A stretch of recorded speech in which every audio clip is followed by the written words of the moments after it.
$213 million. He said, no, thank you very much. I want more than that, and he's going to get it. And then Brian Cashman came out and walked everyone through a contract that he said no to.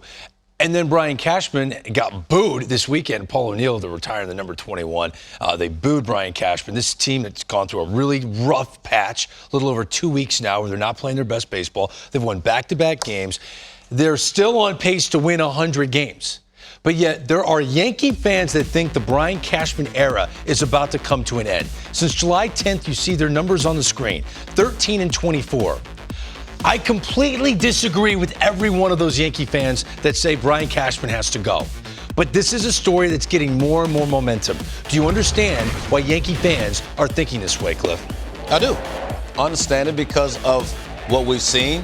They haven't won since 2009. There's a lot of frustration with the way the starting rotation has been handled and the bullpen's been handled. So I think there's a lot to be said about how he's going about his business. Now, look, a lot of it might not be his fault, obviously, because health plays a big part in who you go out and get and so on and so forth. But I just think when you have the lead that they had in the first half, you can ill afford to be in this situation. They're booing him for what reasons, other than what they're seeing of the team and how they're playing of late, and how things sort of when you look at the roster, how it's situated, it just doesn't look like a team that's going to go deep into the postseason. They're going to get there. But this team has to win the World Series, in my opinion, for him to keep For him to stay. Wow. Would you agree with that? I don't know if I'd go that far, but he had a very bad trade deadline up to this point. Jordan Montgomery's throwing zeros again against the Cubs. Now, granted, that's not the Red Sox lineup. Jordan Montgomery has been brilliant. He has been, like every start for the Cardinals. You look at what the Yankees did at the trade deadline, and a lot of people thought that they should have been on Luis Castillo, and instead they got Frankie Montas. 3 stars for Frankie Montas right now looks like a guy with deer in the headlights. Like, this isn't pitching in front of 1,500 in the Coliseum in Oakland.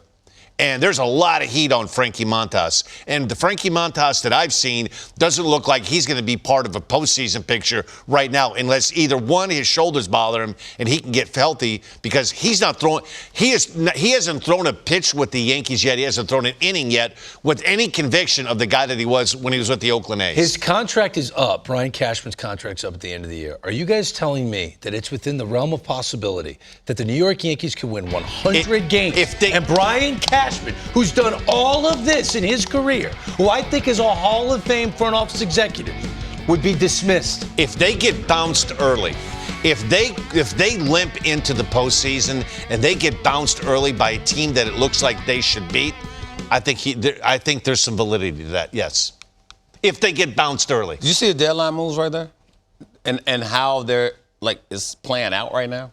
Well, I mean, Harrison Bader hasn't played yet, so maybe when he... Well, he's hurt. He's traded for a hurt player.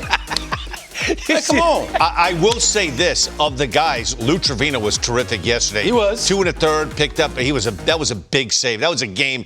That was a must-win game for the Yankees yesterday. They could have ill afforded of getting swept in a 4-game series at home to the Blue Jays.